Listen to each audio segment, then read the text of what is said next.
कैसी करें तपस्या जो मिटा दे जीवन की समस्या। मेरे भाई, जिस देश में हम पैदा हुए हैं, मेरे देश की धरती सोना उगले उगले हीरे मोती। और जब मैं कश्मीर से कन्याकुमारी तक और कलकत्ता से लेकर ठेठ मुंबई तक पदयात्रा की, तो ये देखने की कोशिश की कि आखिर इस देश में कौन से खेत खलियान हैं जहां पर हीरे और मोती पैदा होते हैं। मुझे देश के किसी भी जमीन में जौ, अनाज और गेहूं और चावल तो पैदा होते नजर आए, पर हीरे मोती कहीं पैदा होते नजर न आए। और तब मैंने भारतीय संस्कृति के इतिहास को झांका। हां मेरे भाई, मेरे देश की धरती सोना उगले उगले हीरे मोती, ये मेरे वो देश की धरती है जहां पर कभी भगवान महावीर की अहिंसा ने जन्म लिया है, जहां कभी भगवान बुद्ध की करुणा ने जन्म लिया है, जहां कभी भगवान श्री राम की मर्यादाओं ने जन्म लिया है, और जहां कभी भगवान श्री कृष्ण के कर्म योग ने जन्म लिया। यह मेरे देश की धरती है। माना कि इस धरती ने आइंस्टीन जैसे वैज्ञानिकों को पैदा नहीं किया होगा, इस धरती ने सिकंदर जैसे विश्व विजेताओं को पैदा नहीं किया होगा, पर हमें गौरव है हमारे देश की माटी पर, क्योंकि इसी माटी से पूरी दुनिया को अहिंसा का पाठ मिला। इसी माटी से पूरी धरती को त्याग और तपस्या के जीवन का संदेश मिला। यही वो मेरे देश की धरती है जिस धरती से पूरी मानवता को निष्काम कर्म योग और हर इंसान को अपनी मर्यादाओं में जीने का संदेश मिला। ये वो मेरे देश की धरती है जिस देश ने पूरी दुनिया और मानवता को करुणा और प्रेम का पाठ पढ़ाया। इसलिए देश जितना इस पर गौरव करें, अरे यहां तो कण कण अपने आप में मोती है, कण कण अपने आप में हीरा है। यह मेरे देश की धरती है जहां पर वक्त पड़ने पर लोग नेत्रहीन माता पिता को कावड़ में बैठा कर, कंधे पर बैठा कर और देश भर के तीर्थों की यात्रा कराने के लिए कोई श्रवण कुमार जैसा युवक पैदल निकल पड़ता है। यह मेरे वो देश की धरती है कि जहां पर एक कबूतर की जान को बचाने के लिए राजा शिवी मेघरथ अपने झंगा का मांस काट काट कर देने को तैयार हो जाता है। अगर एक कबूतर के प्राण बचते हैं, मैं अपने प्राणों को न्यौछावर करने को तैयार हूं। हां मेरे भाई, ये हमारे देश का सांस्कृतिक वैभव है, ये त्याग है हमारे देश की, ये तपस्या है हमारे देश की, ये हमारे देश का सांस्कृतिक वैभव है, ये हमारे देश की जीव दया और करुणा है, ये हमारे देश का अहिंसा प्रेम का पाठ है, ये हमारे देश का निष्काम कर्म योग और मर्यादा का संदेश है। और इसीलिए आपने देखा होगा हमारे देश का तिरंगा, लहराता हुआ तिरंगा 15 अगस्त आने वाला है, पूरे देश में तिरंगा लहराएगा। जरा ध्यान दीजिए तिरंगे में कौन कौन से रंग है, बुद्धि लगाइए। हमारे देश के तिरंगे में सबसे ऊपर कौन सा रंग है? केसरिया, और उसके बाद श्वेत, और उसके बाद है हरा। आपने कभी सोचा कि आखिर ये तिरंगे में केसरिया को सबसे ऊपर क्यों रखा गया, सफेद को उसके नीचे क्यों रखा गया, हरे को उसके नीचे क्यों रखा गया? मेरे भाई, ये तिरंगा तिरंगा नहीं, ये हमारे देश की संस्कृति है। ये तिरंगा तिरंगा नहीं, हमारे देश के त्याग तपों में, अहिंसा प्रेम शांति में, दया और करुणा में जीवन का महान संदेश है। और इसीलिए तो तिरंगा हम लहराते हैं तो उसमें सबसे ऊपर होता है केसरिया रंग। केसरिया रंग त्याग और तपस्या का प्रतीक है, श्वेत रंग शांति का प्रतीक है, और हरा रंग समृद्धि का प्रतीक है। पूरे विश्व ने समृद्धि को ऊपर रखा होगा, पर यह हमारा हिंदुस्तान है जिसने समृद्धि को नीचे रखा, त्याग और तपस्या को सबसे ऊपर रखा है। यह हमारी सांस्कृतिक वैभव है, यह हमारे युगों युगों तक जो महापुरुषों ने दिव्य जीवन जिया है और अपने महान संदेश दिए हैं, उन संदेशों का यह परिणाम है कि यहां पर तिरंगे में केसरिया सबसे ऊपर है, त्याग और तपस्या सबसे ऊपर है। आज भी इस देश की यह व्यवस्था है, बड़े से बड़ा अमीर व्यक्ति क्यों न हो, बड़े से बड़ा संपन्न व्यक्ति क्यों न हो, बड़े से बड़ा शक्तिशाली और सत्ताशील, यहां तक भी देश का प्रधानमंत्री मुख्यमंत्री भी क्यों न हो, पर त्यागी और तपस्वी व्यक्ति अगर सामने खड़ा हो तो उनके चरणों में नतमस्तक हुए ही हैं। बड़े से बड़े राजाओं ने भी संतों ऋषियों और ब्रह्मर्षियों का सम्मान किया है। मेरे भाई, सिकंदर का वैभव सम्मान पा सकता है, पर शीश तो महावीर के त्याग के सामने ही झुकेगा। सिकंदर का वैभव, अरे मेरे भाई, वैभव कितना भी महान हो, पर त्याग के सामने हमेशा बौना होता है, छोटा होता है, सामान्य होता है। किसी व्यक्ति के पास कितना भी बड़ा वैभव क्यों न हो, पर वो महान तब नहीं बनता जब वो वैभव को भोगता है, महान तब बनता है जब वो वैभव का त्याग करता है। एक व्यक्ति है जो 1 अरब की संपत्ति का मालिक है, और एक व्यक्ति है जिसके पास 1 करोड़ की संपत्ति थी। उसने उसका त्याग करके और अपने जीवन को शांति और मुक्ति के मार्ग पर लेकर चला गया। जरा एक बात बताओ, जब दोनों व्यक्ति सामने खड़े हैं, एक संपन्न व्यक्ति सामने खड़ा है और एक त्यागी व्यक्ति सामने खड़ा है, ईमानदारी से आत्मचिंतन करना तय है। आपका मन तो यही कहेगा कि जब मैं बड़ा हूं तो मैं भी ऐसा अमीर बन जाऊं, पर जब आप अपने हृदय से पूछेंगे, अपनी आत्मा से पूछेंगे, अपने प्राणों से पूछेंगे, अपने भीतर के आध्यात्मिक चेतना से पूछेंगे, तेरे सामने एक और वैभव व्यक्ति खड़ा है, एक और त्यागी व्यक्ति खड़ा है। किसको शीश झुकाऊं? कहां झुकेगा? त्याग को झुकेगा, तपस्या को झुकेगा, संयम को झुकेगा। अरे मेरे भाई, समझो अभी आपके यहीं महावीर बाग के गेट पर कोई एक बहुत अमीर महिला आई हो, अच्छी खासी अमीर, पता लगा जो महिला आ रही है वो 5,000 करोड़ की संपत्ति की मालकिन है। पूरा समाज दरवाजे पर उसका अभिनंदन करने के लिए खड़ा है, पर क्या किसी के मन में उसको देखकर आएगा कि उसको पांव छू के प्रणाम करूं, या तिक्को तो आया हिणम पया हिणम बोलूं, या इच्छामी खमास मनो बोलूं? क्या मन में आएगा कि इसको मत्थे वंदामी बोलूं? मन में भी नहीं आएगा। और वहीं थोड़ी देर के बाद एक सामान्य सा संत, एक सामान्य सी साध्वी, जिसके शरीर पर कोई आभूषण नहीं, अरे उसने तो त्याग कर दिया, उसने तो छोड़ दिया, अपने वैभव का त्याग करके जो भगवान के मुक्ति के मार्ग पर निकल कर आ गई है, जो शांति के मार्ग पर निकल कर आ गई है, जो अध्यात्म के मार्ग पर निकल कर आ गई है, जो त्याग और तपस्या के मार्ग पर निकल कर आ गई है। एक बार जरा दिमाग लगा के सोचना, जब वो महान पुरुष, महान संत, महान नारी, महान साध्वी हमारे आंखों के सामने आएगी, एक पैसा टक्का जिसके पास नहीं, वैभव नाम की कोई चीज नहीं, केवल श्वेत वस्त्र पहने हुए सामान्य से वस्त्र में, और एक संत पुरुष हमारे सामने आए हैं। झट से मन करेगा इनको धोख लगाएं, इनके आशीर्वाद लें, इनकी दुआएं लें, इनको मथे वंदनामी बोले, इनके सामने इच्छामी खमास मनो बोले, इनके सामने तिक्कु तो का पाठ बोलकर इनको वंदना करें, क्योंकि प्रणाम, श्रद्धा, अभिनंदन वैभव का नहीं, वैभव के त्याग का होता है। जो लोग दुनिया में पता नहीं कितने राजा महाराजा आए होंगे, पता है? किसी के पास कोई नाम लिस्ट नहीं है। इस दुनिया के इतिहास में हजारों राजों, हजारों लाखों राजा हुए होंगे जिन्होंने अपने वैभव को जिया था, पर वो दुनिया में मिटिया मेट हो गए, उनके नाम गर्त में समा गए। 2500 साल में हजारों राजा हुए जिन्हें हम भूल चुके हैं, क्योंकि उन्होंने राज को भोगा था, पर भगवान महावीर पूजे जा रहे हैं क्योंकि उन्होंने राज को त्यागा था। और पता नहीं कितने राजा हुए होंगे, नाम मालूम है क्या? कितने कितने राजा हुए होंगे हजारों लाखों वर्षों में, पर सब के सब गर्त में समा गए। पर भगवान बुद्ध पूजे जा रहे हैं क्योंकि उन्होंने त्यागा था। भगवान श्री राम इसलिए पूजे जा रहे हैं क्योंकि उन्होंने राज वैभव को त्याग करके 14 साल का वनवास मुस्कुराते हुए स्वीकार किया था। यहां त्याग पूजा जाता है मेरे भाई, यहां त्याग पूजा जाता है। इसलिए आज जो मैं खास बिंदु पर आप लोगों को जीवन का पाठ दे रहा हूं, वो है जीवन का त्याग, जीवन की तपस्या, जो आदमी के जीवन की मिटाती है समस्या। कुछ लोग जीत कर भी हार जाते हैं, कुछ लोग हार कर भी जीत जाते हैं। नहीं दिखती अकबर की मूर्ति इंडिया में किसी भी चौराहे पर महाराणा प्रताप अपने घोड़े पर हर चौराहे पर नजर आते हैं। क्यों? क्योंकि ये देश त्याग का देश है। ये लूटपाट का देश नहीं, ये हमलों का देश नहीं, ये अहिंसा का देश है। ये ज्यादा से ज्यादा व्यक्ति को आत्मरक्षा का पाठ पढ़ाता है, पर किसी को आक्रमण करने का पाठ नहीं पढ़ाता। इसलिए इस देश का इतिहास रहा है, यहां पर आकर दुनिया भर के राजाओं ने हमला बोला होगा, पर इस देश ने कहीं बाहर जाकर आज तक किसी पर हमला नहीं बोला। इतिहास है हमारे देश का।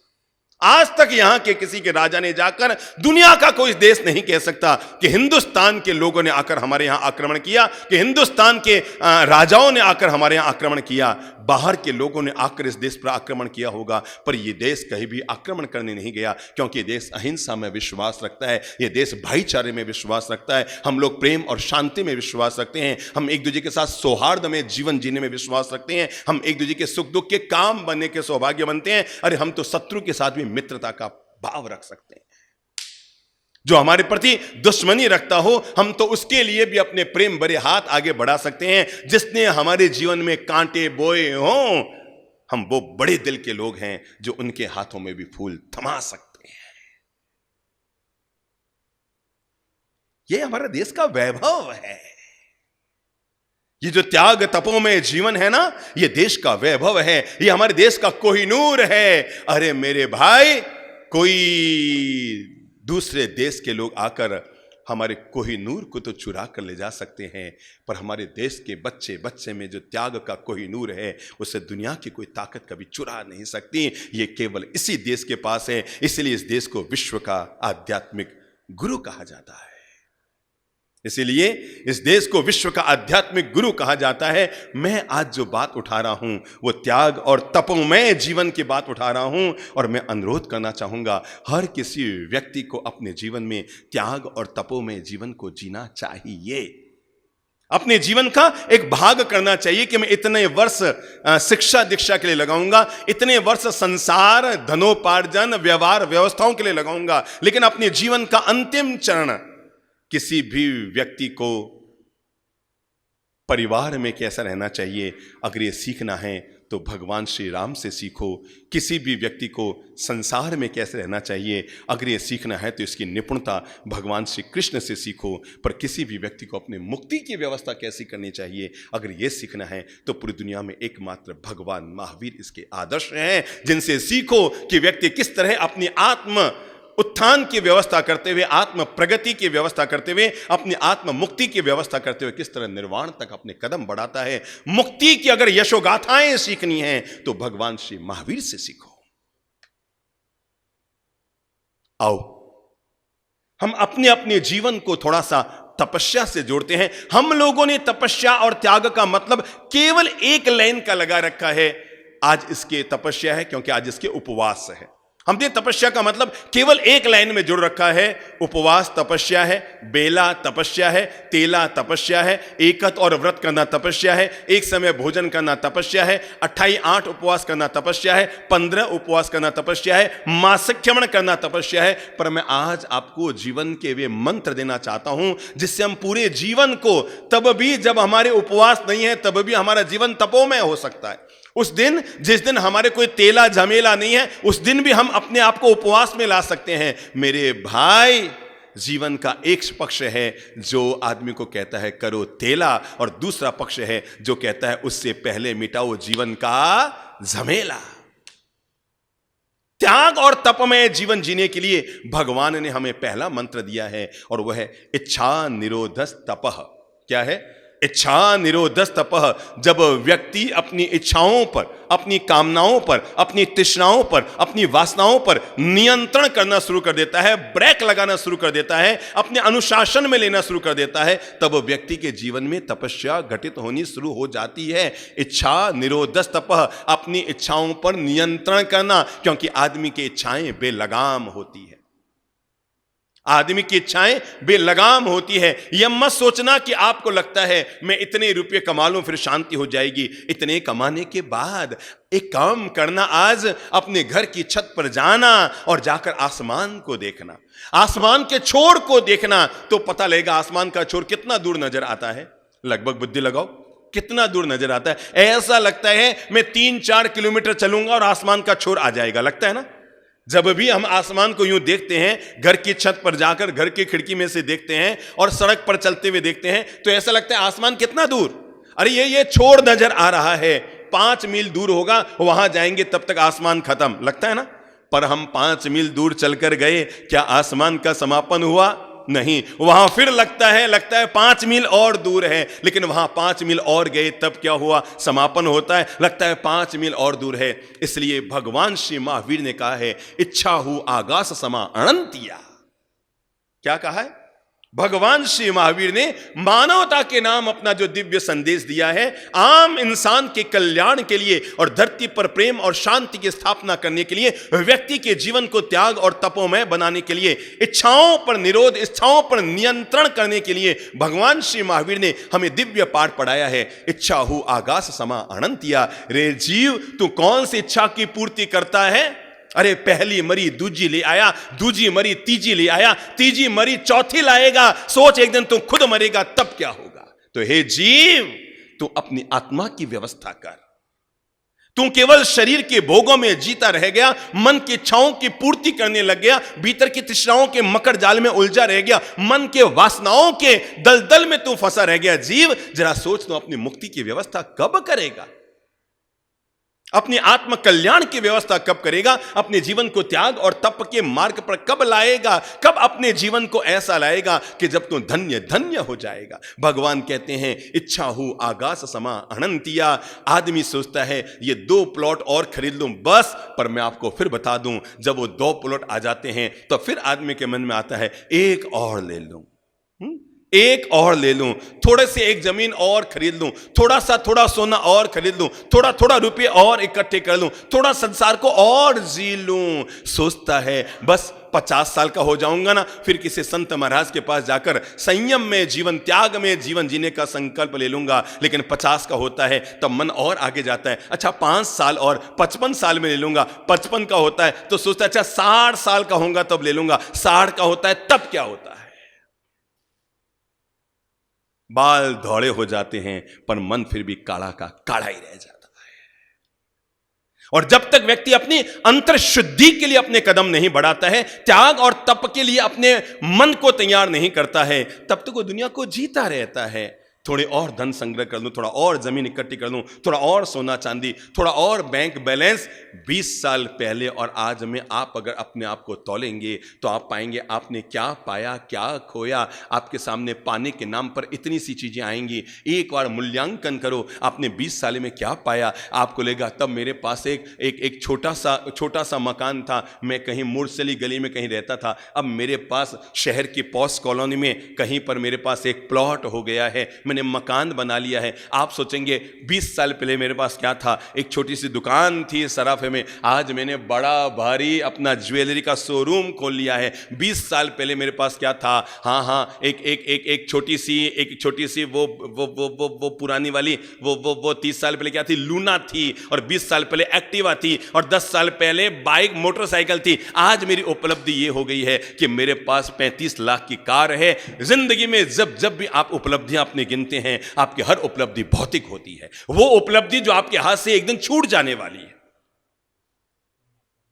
आप जब भी अपने आप को पूछते हैं ना कि मेरी क्या क्या उपलब्धि, मेरी क्या क्या उपलब्धि, मैंने इतना पाया, मैंने इतना सोना पाया, मैंने इतनी चांदी पाई, मैंने ये पाया, मैंने ये पाया, मिडास।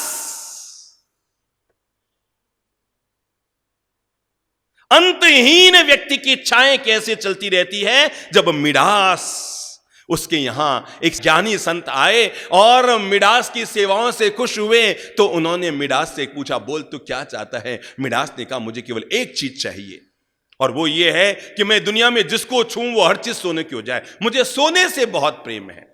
किससे प्रेम है? सोने से बहुत प्रेम है। तो दुनिया में मेरे पास बस सोना सोना नजर आना चाहिए। मैं जिस चीज को छूं वो चीज सोना हो जाए। मेरे भाई, रावण की पूरी लंका सोने की थी, पर राम का राजमहल भी पूरा सोने का नहीं था। तब भी रावण फूंका जाता है और राम पूजे जाते हैं। इसका मतलब यह है, इस धरती पर सोना आदमी को नहीं पूजाता। आदमी का चरित्र, आदमी का संयम, आदमी का त्याग ही इंसान को पूजाता है। और तब संत ने कहा, तथास्तु। अब आया मिडास देखने के लिए कि ये देवता का वरदान परिणाम देता है कि नहीं। और आते ही सबसे पहले अपने सिंहासन को छुआ और छूते ही क्या हो गया? सोने का। सोचा अब क्या छूं? फिर अपने खंबे को छुआ, राजमहल के सारे सोने के। दीवारों को छुआ, दीवारें, अरे राजा को तो मजा आ गया। मिडास ने कहा अब तो मतलब दुनिया का सबसे समृद्ध राजा मैं हो गया। मैं जिसको छूंगा वो चीज सोने की हो जाएगी। पर मेरे भाई, सोना बड़ा गजब का होता है। सोना जब तुम थे नहीं तो सोना था हराम, और सोना जब तुम आ गए तब भी सोना है हराम। सोना जब तुम थे नहीं तब भी नींद नहीं आती थी, और जब तुम आ गए तब तो और भी नींद नहीं आ रही है। कहां रखूं, क्या करूं, कैसे करूं? और कहते हैं राजा मिडास दोपहर में गया अपने अंतःपुर में। अब भोजन करने बैठा। मजा आ गया उसे, क्योंकि रानी ने जब थाली रखी थी वो तो चांदी की थी, कटोरियां चांदी की थी, चम्मच चांदी के थे। पर उसने जैसे ही थाली को छुआ, अंतहीन इच्छाएं मनुष्य के सामने कैसे मुसीबत बनकर आती है, यही चीज मिडास के सामने हुई। ये वरदान उसके लिए कैसे अभिशाप बना। थाली सोने की हो गई, चल गया, कटोरी सोने की हो गई, मजा आ गया, चम्मच सोने का हो गया, मजा आ गया। पर मुसीबत तब खड़ी हुई जब रोटी को हाथ लगाए तो रोटी भी, अरे उसने कहा ये क्या। सब्जी को हाथ लगाया, सब और तो और खड़ा हुआ रानी को ऐसा बुरा तो कभी नहीं फंसा, ये क्या रानी भी सोने की हो गई। तब राजा समझ गया, इच्छा हो आगास समा अनंतिया। तब उसे भगवान श्री महावीर का ये दिव्य संदेश, ये जीवन का पाठ तब समझ में आया। ये इच्छाएं आगास के समान अनंत है। आगास मीन्स आकाश, यानी आकाश का दुनिया में फिर भी अंत हो सकता है, लेकिन मनुष्य की बेलगाम इच्छाएं, मनुष्य की बेलगाम वासनाएं, मनुष्य की बेलगाम तृष्णाएं, इनका जीवन में कभी अंत नहीं होता है। इन इच्छाओं पर नियंत्रण करना, इसी का नाम त्याग और तपस्या है। मैंने कहा ना, तपस्या मिटा सकती है आदमी के जीवन की समस्या। तो ये जो इच्छाएं मनुष्य के भीतर बेलगाम पलती हैं, अगर व्यक्ति इनको नियंत्रण कर लिया, जीत गया बाजी। अगर व्यक्ति ने समितियों का पालन कर लिया, जीत गया बाजी। गुप्तियों का पालन कर लिया, जीत गया बाजी। अगर व्यक्ति ने अपने जीवन को त्याग और तप के रास्ते पर लेके आ गया, संयम के रास्ते पर ले आके आ गया, जीत गया बाजी। लोगों को इस बात का एहसास हो गया है कि वैभव कितना नश्वर है और वैभव का अंतिम परिणाम क्या होता है। और लोगों को यह भी एहसास हो गया, त्याग व्यक्ति को शांति देता है, वैभव व्यक्ति को अशांति देता है। वैभव संसार व्यक्ति को अपनी तरफ खींचता है, त्याग व्यक्ति को मुक्ति देता है। तभी तो आज भरी युवा अवस्था में युवक लोग अपने करोड़ों की संपत्ति को त्याग करके मुनि जीवन को स्वीकार कर रहे हैं। आप क्या समझते हैं, ये कोई नादानी में कर रहे हैं, ये कोई मजाक में कर रहे हैं? ये कोई बड़ा सोच समझकर विवेक पूर्वक लिया गया निर्णय होता है मेरे भाई। ये कोई यूं ही बहता आदमी संत नहीं बन जाता। अरे जब किसी के 100 जन्मों का पुण्य उदय होता है, तब आदमी एक बार संत बनने का भाव मन में पैदा करता है। मुनि दीक्षा, सन्यासी, संत, संयम में जीवन। करोड़ों की संपत्ति छोड़कर लोग निकल रहे हैं, अपनी पत्नी और बच्चों को छोड़कर लोग निकल रहे हैं, अपने पति और बच्चों को छोड़कर महिलाएं निकल रही है, करोड़ों के जॉब छोड़कर लोग निकल रहे हैं। पढ़े लिखे, कोई नादान नहीं निकल रहे हैं। कोई सीए पास, कोई एमबीए पास, कोई एमए पास, कोई पीएचडी पास, कोई एमबीबीएस पास, कोई इंजीनियर। बड़े बड़े पढ़े लिखे युवक बाहर निकल कर आ रहे हैं। बूढ़े लोगों को तो अभी भी जीवन का बोध न मिला, पर युवाओं को जीवन का बोध मिल रहा है और वो निकल कर आ रहे हैं। अरे उन निकलते हुए युवाओं को देखकर, मुक्ति के मार्ग पर चलते हुए युवाओं को देखकर, उन त्यागी और तपस्वियों को देखकर ही हर इंसान को अपने भीतर ये त्याग का बीज अंकुरण कर लेना चाहिए। बस अब कहीं ना कहीं विश्राम हो गया, जी लिए, भोग लिए, पा लिया, इकट्ठा कर लिया, संचय कर लिया, संग्रह कर लिया। अब नियंत्रण, अब तो कहीं ना कहीं लगाम। क्या खींचो? अब तो कहीं ना कहीं लगाम। और जो इंसान लगाम को लगाने में सफल हो जाता है, वो इंसान अपने जीवन को त्याग और तप के रास्ते पर ले आता है। वे लोग धन्य होते हैं मेरे भाई, धन्य होते हैं। हाथ जोड़कर उन लोगों को प्रणाम करो जो अपनी संपत्ति का त्याग कर देते हैं। पल भर में जिस संपत्ति को 50 साल तक मेहनत करके कमाते हैं, पल भर में त्याग कर देते हैं। जिस संसार को 50 साल तक जीते हैं, पल भर में त्याग कर देते हैं। जहां पर लोग खाओ पियो मौज उड़ाओ पर जिंदगी जीने हैं, वहां पर लोग उपवास करते हैं, व्रत करते हैं, तपस्या करते हैं, महीने महीने भर की तपस्या करते हैं, मासख्यमण करते हैं, वर्षी तप करते हैं। प्रणम्य है वे लोग। हम लोग जहां एक समय अगर सही समय पर भोजन न मिले तो माथा गर्म हो जाता है। अरे पेट भरा हो ना तो जग जगमगाता है, पेट भरा हो तो जग जगमगाता है, पर पेट भूखा हो तो पांव भी डगमगाता है। आदमी की हालत, पेट भरा हो तो लगता है सब आनंद है।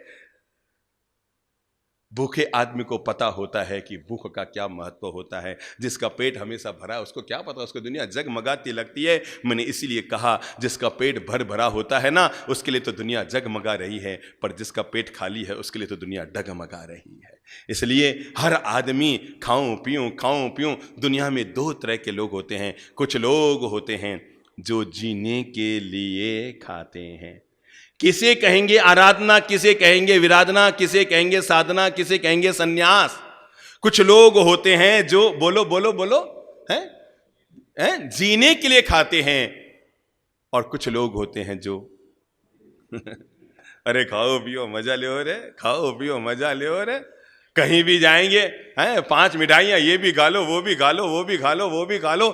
त्याग करने का मन में दिमाग ही नहीं आता कि 80 आइटम है, मैं तो अपने 15 खाऊंगा, 75 जिसको खाना है वो खाएगा। पर हर चीज को आदमी ढूंढता रहता है, चलता चलता चलता चलता शादी में वहां तक आ गया, तभी कोई कहता है अरे वो तुमने वहां पर पिज्जा खाया, वो तो नजर, अरे वहां पर था ना पहली पंक्ति में,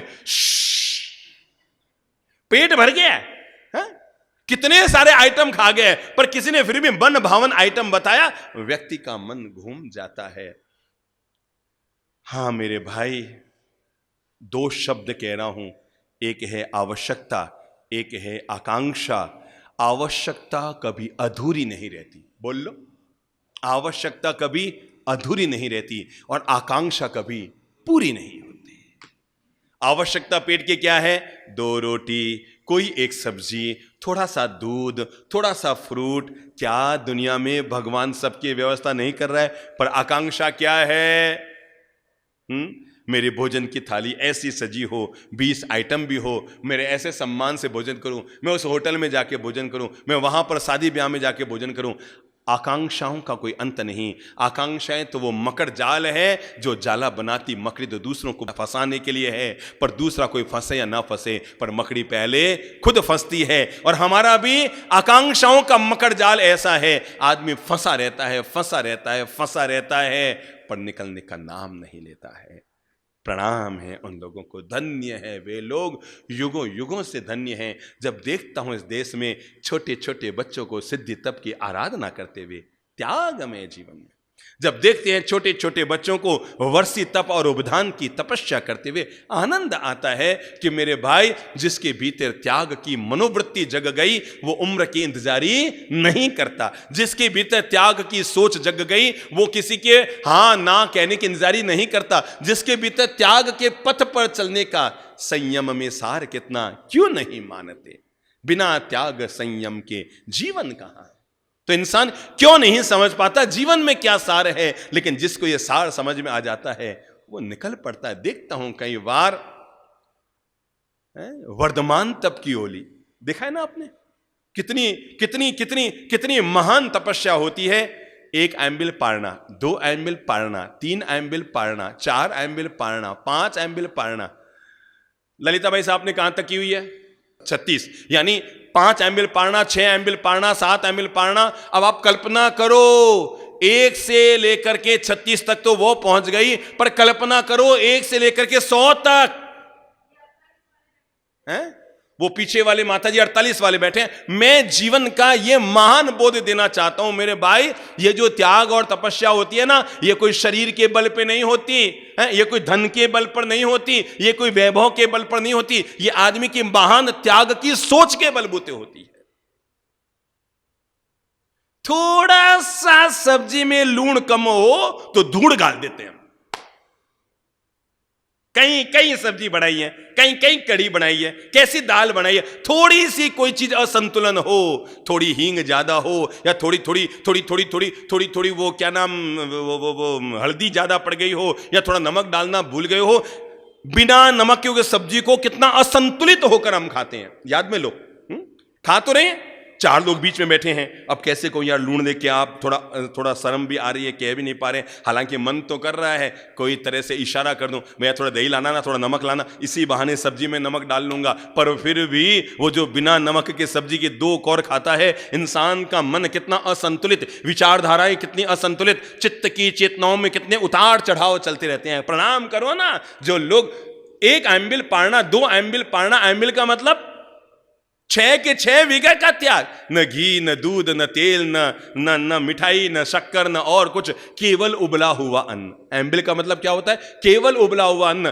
केवल गेहूं की रोटी, केवल चावल, उसमें कुछ भी नहीं, केवल त्याग और तपस्या उसमें होती है। और वो लोग कितने धन्य होते हैं जो 1 से लेकर 100 तक 13 14 साल तक ये लगातार चलती है तपस्या, कब कहीं जाकर के इसका समापन होता है। मेरे भाई बातें करनी बहुत सो रही है, कहीं सोरी है, बातें करनी बहुत सोरी है, धर्म की ऊंची ऊंची बातें बहुत कर लेते हैं हम। हमारी सबसे बड़ी दिक्कत यह है कि हम धर्म की और भगवान की चर्चा तो बहुत करते हैं, पर याद रखना हमारी आत्मा का कल्याण तब नहीं होगा जब धर्म की हम चर्चा करेंगे। हमारी आत्मा का कल्याण तब होगा जब धर्म की हम चर्या करेंगे। बैठ के बातें करने से क्या होता है भाई? हम तो बैठे धर्म की बातें करें, धर्म की बातें करने से, धर्म की चर्चा करने से आदमी ने अपना जितना समय इस बात के लिए लगाया है कि दुनिया में ईश्वर है कि नहीं, भगवान है कि नहीं, इस चर्चा में, इस धरती पर लोगों ने जितना समय लगाया उसका आधा समय अगर भगवान को याद कर लेता तो आदमी को भगवान ही मिल जाता।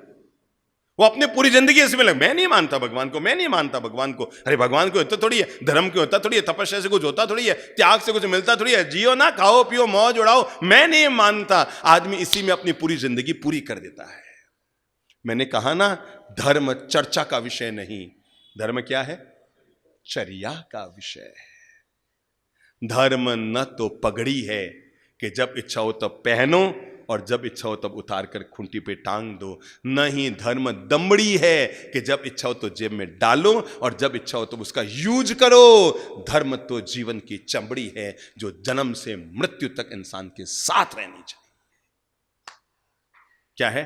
चमड़ी है। चमड़ी कभी अलग नहीं की जाती, ऐसे धर्म कभी अलग नहीं किया जाता। धर्म पगड़ी नहीं है कि जब इच्छा हो तो पहन लिया, धर्म दमड़ी नहीं है कि जब इच्छा हो तो यूज कर लिया। धर्म तो चमड़ी है, हमारे जीवन के हर पल, हर सांस, हर क्षण में पलना चाहिए। हम मंदिर में हो तब भी धार्मिक, और अगर दुकान में बैठे हैं तब भी धार्मिक, मंदिर में हो तब भी धार्मिक, मार्केट में हो तब भी धार्मिक, संत के यहां बैठे हैं तब भी धार्मिक, और बाजार में खड़े हैं तब भी धार्मिक, क्योंकि धर्म मेरे रोम रोम में है, मेरी चमड़ी में है, मेरे एक एक खून की बूंद बूंद में है। मैं केवल मंदिर में पूजा ही धर्म पूर्वक नहीं करूंगा, मैं व्यापार भी धर्म पूर्वक करूंगा। मैं केवल सामायिक ही धर्म पूर्वक नहीं करूंगी, मैं घर में खाना भी धर्म पूर्वक बनाऊंगी। मैं केवल प्रतिक्रमण ही धर्म पूर्वक नहीं करूंगा, मैं धनोपार्जन भी विवेक पूर्वक, धर्म पूर्वक, नैतिकता पूर्वक, पवित्रता पूर्वक, ईमानदारी के साथ और सत्य के जीवन में जीते हुए करूंगा। इसका नाम त्याग तपस्या में जीवन है। कुछ लोग होते हैं, भगवान श्री महावीर ने कहा है, जो गृहस्थ में रहकर भी अपने जीवन को बहुत त्याग और तपो में जी लेते हैं। आनंद आता है जब माताओं को देखता हूं, भाइयों को देखता हूं, उनके तपो में जीवन को देखता हूं, मन बड़ा भाव विह्वल हो जाता है। ओ, पता नहीं कौन से शुभ ग्रह नक्षत्र में ये लोग धरती पर आए, इस कलयुग में भी सतयुग का जीवन जीते हैं और त्याग तपो में जीवन जीते हैं। बेले बेले मैं कई संतों को देखता हूं, प्रणम्य है वे संत हैं। अब यहाँ इंदौर में भी एक संत हैं, क्लर्क कॉलोनी में, शायद नाम राजेंद्र मुनि जी होगा, पर वो बेले बेले वर्षों के वर्ष 16-17 साल हो गए और बेले पाड़ना, उसमें भी अभिग्रह के साथ है। प्रणम्य है भाई, प्रणम्य है। जो व्यक्ति भी अपने जीवन को त्याग और तप के साथ जीता है वो हर व्यक्ति प्रणम्य है। तब भी प्रणम्य था, आज भी प्रणम्य है और आने वाले कल को भी वो प्रणम्य रहेगा, क्योंकि तपस्या व्यक्ति के कर्म अंतराय को काटती है। त्याग व्यक्ति के पूर्वोपार्जित कर्मों को नष्ट करने के लिए, व्यक्ति ने जो निकाचित कर्म बांध रखे हैं उन निकाचित कर्मों को काटने के लिए, पूर्वोपार्जित कर्मों को नष्ट करने के लिए, पूर्वोपार्जित कर्मों से मुक्त होने के लिए भगवान ने जो 3 शब्द दिए हैं ना, पहला है आश्रव, दूसरा है संवर और तीसरा है निर्जरा। क्या है? ध्यान में लो, आश्रव, संवर, निर्जरा, बहुत महत्वपूर्ण शब्द है ये। नंबर 1, कर्मों का आश्रव हो रहा है, उसका क्या करो? संवर, यानी आपने कोई भी छेद बंद करके आने का रास्ता बंद कर दिया। आप नाव में बैठे थे, अचानक आपने देखा नाव में छेद हो गया है, अब क्या करेंगे? उठा उठा के पानी बढ़ता जा रहा है, बाहर फेंकते जाओ, उठा उठा के पानी बढ़ता जा रहा है, आप बाहर फेंकते जाओ, छेद होता जा रहा है, आप बाहर फेंकते जाओ, छेद में से पानी आ रहा है, आप बाहर फेंकते जाओ। उसके लिए क्या करना पड़ेगा? नंबर 1, कर्माश्रव को निरोध करना पड़ेगा, रोकना पड़ेगा। तो भगवान कहते हैं पहला काम कर, जो तुम्हारे कर्मों का आश्रव हो रहा है, नए कर्मों के जो बंधन हो रहे हैं उनको बांधना बंद करो। पुराने कर्मों को तो बाद में काटना शुरू करेंगे, जो बंधे हुए हैं उनको तो बाद में काटना शुरू करेंगे, पहले तो नए बंध रहे हैं। रोज बरोज छोटी छोटी बातों में, हर पल, हर क्षण, हर घंटा, हर मुहूर्त में हमारे साथ जो नए कर्मों के अनुबंध हो रहे हैं, भगवान कहते हैं पहले उनको रोको। तो पहला काम क्या करने पड़ेगा? अगर नौका में छेद हो गया और नौका में पानी लगातार आ रहा है और आदमी जो उसमें बैठे वो चाहते हैं हमारी नौका न डूबे, अब बोलो पहला काम क्या करना पड़ेगा? नाव पौनी पानी से भर रही है, आधी से ऊपर पानी आ गया, सब नाव में बैठे लोग भर भर के पानी फेंक रहे हैं, भर भर के पानी फेंक रहे हैं। भगवान कहते हैं पानी फेंकने का काम बाद में करो, पहले जो छेद हो गया उसको बंद करने की कार्रवाई करो। क्या कहते हैं भगवान हमें? आश्रव संवर निर्जरा का जो मूल पाठ है, अध्यात्म की प्रेरणा हमें देने वाला, उसका मूल संदेश यही है कि पहले जो कर्माश्रम हो रहे हैं हमारी जिंदगी में, उन पर क्या करो? कोई टैप लगा दो, कोई लकड़ी फंसा दो, मतलब विवेक जगा लो भीतर कि अब मैं नए कर्मों का बंधन नहीं करूंगा, मैं मिथ्या भाषण नहीं करूंगा, मैं अहिंसा का पालन करूंगा, मैं किसी भी स्थिति में झूठ नहीं बोलूंगा, मैं किसी भी स्थिति में गलत नजर नहीं डालूंगा, मैं किसी भी स्थिति में क्रोध मान माया लोभ से नहीं गिरूंगा, मैं किसी भी स्थिति में वैर विरोध कषाय क्लेश में नहीं जीऊंगा, यानी नए कर्मों का बंधन होना बंद। अब उसके बाद क्या करो? जो पुराने कर्म हैं उन्हें अपने त्याग और तपस्या के द्वारा काटना शुरू करो। यानी जो छेद तो आपने बंद कर दिया, अब बहुत सरल काम है, पर जब तक छेद बंद नहीं किया तब तक बहुत मुश्किल काम है नाव को पानी से मुक्त करना, ध्यान रखना। पर आपने छेद तो बंद कर दिया पानी आने का, अब बहुत सरल काम है, जो पानी पहले आ गया उसको भर भर के बाहर निकाल लिया, मुक्त हो गए। आश्रव संवर निर्जरा बंद, और उसके बाद क्या है? मोक्ष। हां, तपस्या कई तरह की होती है। पहली तो मैं अभिनंदन करूंगा उन सब लोगों का जो ये उपवास वाली तपस्या, आहार त्याग की तपस्या करते हैं। प्रणम्य है, सत सत प्रणम्य है, उनका आत्मबल प्रणम्य है, प्रणम्य है, प्रणम्य है। और दूसरा आपको बता दूं, तपस्या हमारे शरीर के रोगों को काटने में भी मुख्य भूमिका अदा करती है। कई देश में ऐसे लोग हैं जिनको कैंसर हो गया था, उन्होंने वर्षित तप शुरू किया, उनका कैंसर मिट गया। जोधपुर में एक माता जी हैं, संबोधि धाम से जुड़े हुए माता जी हैं, उत्सव कौर माता जी उनका नाम है, और उनको कैंसर हो गया था। मतलब एक तरह से इतना ज्यादा बिगड़ चुका था कैंसर कि जैसे बस दुनिया से जाने की तैयारी हो गई हो। पर पता नहीं, संतों से महान प्रेरणा उनको मिली और उन्होंने अपने जीवन को तपस्या से जोड़ लिया। उन्होंने वर्षी तप की तपस्या शुरू की, शरीर ने अपना पॉजिटिव परिणाम देना शुरू किया। वो महिला आज भी है। और जब हमारा पिछला चौमासा भी जोधपुर के गांधी मैदान में हुआ था, तब भी उन्होंने 91 उपवास किए थे, 91 उपवास की तपस्या की थी। और जब तपस्या शुरू की तो कितने इंजेक्शन और कितनी गोलियां, कितनी क्या चलती थी, पर पिछले 10 साल में उसके शरीर में एक गोली नहीं गई, तपस्या का परिणाम निकल कर आया। मैं कितने ही लोगों को जानता हूं। एक महानुभाव थे, आज से करीबन 8 साल पहले उनका भार था करीबन 175 किलो। जिन लोगों को अपनी तबीयत ठीक करनी हो, शरीर का भार हल्का करना हो, मैं कहूंगा जिस किसी को लगता है मेरे शरीर में बहुत ज्यादा मोटापा आ गया है और उसको ठीक करना हो, कुछ और करो या ना करो, एक वर्षी तप कर लो, बिल्कुल स्लिम बॉडी बन जाओगे, बिल्कुल सौंदर्य निखर कर आ जाएगा। एक वर्षी तप में वो आए और वो उन्होंने इंदौर की टिकट बनाई हुई थी कि बाप जी मैं परसों जा रहा हूं इंदौर। उनका भार था करीबन 175 किलो के पार। कितना? 175 किलो के पार। मुझे अच्छी तरह याद है, वो संबोधि धाम में आते थे ना तो प्लास्टिक की कुर्सी पर नहीं बैठाते थे उनको, अलग से एक बेंच बनी थी उसी पर बैठाते, पाटे पे बनेगा, ये गई, आप बैठे और ये गई है? वो अभी वहां बैठे हुए चंद्रप्रभु जी महाराज का प्रवचन सुन रहे हैं और उनका नाम है प्रकाश जी। बाप जी ऑपरेशन कराने जाऊं, उस दिन आखा तीज का दिन था। संबोधि धाम में पारने होते हैं आखा तीज के, तो वर्षी तप का पारना था। और पता नहीं चंद्रप्रभु जी महाराज साहब के क्या जचा, उन्होंने उनको कहा अगर मैं आपको बिना ऑपरेशन और बिना दवा के भी पतला कर दूं तो हो बाप जी मजा आ जाए। बाप जी 2 लाख का चूना भी लगेगा पतला होने के लिए। पहले खा के मोटा किया तो वो चूना लगा, अब ऑपरेशन कराने के लिए फिर खर्चा करो, वो चूना लग रहा है, मतलब डबल चूना लगा। तो बाप जी 1.5-2 लाख का जो खर्चा आएगा वो बचेगा। अरे बाप जी बताओ ना। तो पता नहीं उनके मुंह से क्या निकला, चलो एक काम करो आप तो आज से वर्षी तप शुरू कर दो। बाप जी वर्षी तप? मैं तो कभी नौकारसी नहीं करी। अरे करो तो सही। अरे बाप जी मैं तो कभी नौकारसी उपवास भी नहीं करी हो, मैं तो आज तक मारे की किया वेला। पर पता नहीं कभी कभी संत की प्रेरणाएं इतनी महान लगती है। एक छोटी सी संत की प्रेरणा आदमी के जीव के कल्याण में बहुत बड़ी भूमिका अदा कर देती है। और मुझे अच्छी तरह याद है तब उन्होंने संबोधि धाम में वहीं पर जहां पर वर्षी तप के पारणों का समारोह चल रहा था वो खड़े हुए और पता नहीं उस जीवात्मा को उस मन में क्या भाव उतरे और उन्होंने संकल्प कर लिया, बाप जी आज हमारे उपवास शुरू, आज से वर्षी तप शुरू। पत्नी ने कहा कैसे करोगे? घरवालों ने कहा बाप जी ये तो बिल्कुल नौकार से नहीं किए, कैसे रहेंगे? सुबह उठते पानी पीने की आदत है इनके, तो ये वो कैसे करेंगे? पर उस आदमी ने मजबूत मन के साथ किया। मेरे भाई अभी उस महानुभाव के 7 वर्ष तक पूरे हो गए। पिछले साल ही संबोधि धाम में उनका पारणा था और अभी उनके शरीर का भार केवल 58 किलो है। कितना है? कितना है? और वो संबोधि धाम से घर तक आराम से पैदल जाते। मतलब पहले वो पूजा करने के लिए ऊपर दूर हॉल में नहीं चढ़ पाते थे, आज भी उन्होंने संबोधि धाम में ऊपर मंदिर जी में दर्शन पूजन का लाभ लिया है। ठीक है ना? और पूरा आराम से पहाड़ी चढ़ते हैं, नीचे उतरते हैं। 7-7 वर्ष तब कर लिए, उपधान कर लिया। वो एक बार जब अलख जग जाती है ना, ये तो अलख जगाने की बात है मेरे भाई। जिसके भीतर जग गई। और जब आदमी के भीतर पूरी जगती है ना तो निकल पड़ता है आदमी, घर बार छोड़कर दुनियादारी को छोड़कर निकल पड़ता है। केवल भीतर में अलख जगानी पड़ती है। वो जो अलख आदमी के भीतर जग जाए फिर कहां देरी है बाहर निकलने में।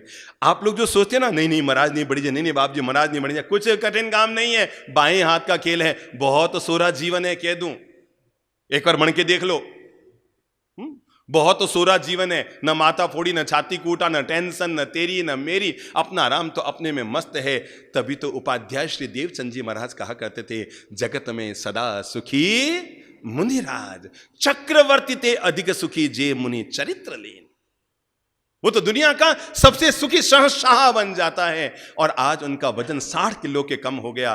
पूरा जोधपुर उन्हें देखता है। जोधपुर के बच्चे को ये खबर है। वो आराम से पैदल चलते हैं, 3-3 किलोमीटर पैदल चलते हैं और बिल्कुल शरीर इतना स्वस्थ, इतना आनंदित, मतलब यूं लगते थे बिल्कुल। और अब ऐसा लगता है जैसे 25 साल छोटे हो गए हों। तपस्या ने चमत्कार किया।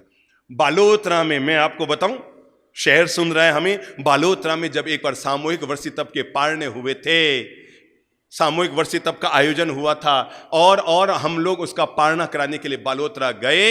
एक तपस्विनी, पूरा शहर उनको जानता था, तपस्विनी खड़ी हुई कि बाप जी मुझे नहीं पता अगले जन्म में मुझे वर्षी तप का क्या परिणाम मिलेगा, पर मैं एक लाइन में बताना चाहती हूँ। 18 साल से मेरे पति खोए हुए थे और 7 दिन पहले मेरे घर आ गए हैं बाप जी। ये मेरे वर्षी तप का प्रत्यक्ष प्रभाव आ गया है। मैंने कहा करो तपस्या, क्योंकि मिटाती है वो जीवन की समस्या। भगवान कहते हैं तप करने के कई चरण हैं। नंबर 1 शारीरिक तप, नंबर 2 वाचिक तप, नंबर 3 मानसिक तप।